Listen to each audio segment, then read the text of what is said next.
isang programang ginawa ng mga kabataan para sa kanilang mga kapwa kabataan. Ang hangarin namin, sana dumating yung panahon na yung mga kabataang nag-undergo ng leadership training ng Hailey ay sila yung magiging agents of change na naroon na empowered sila, na mayroon silang kakayahan na magdesisyon para sa sarili, at naroon yung hangarin na makapaglingkod at makatulong sa komunidad, yung tinatawag nating community development.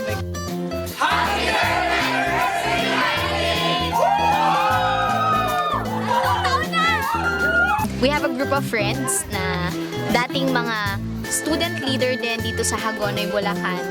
So, nagsama-sama kami, natagpuan namin ang bawat isa na nandoon yung pagmamahal at nandoon yung kagustuhan na maglingkod at ibalik muli sa bayan namin pinagmulan yung dati namin ginagawa bilang mga student leaders. Pag pala yung mga kabataan, yung enerhiya namin pinagsama-sama namin para sa isang makabuluhang gawain, malaki pala yung maaaring maidulot na pagbabago na positibo sa komunidad.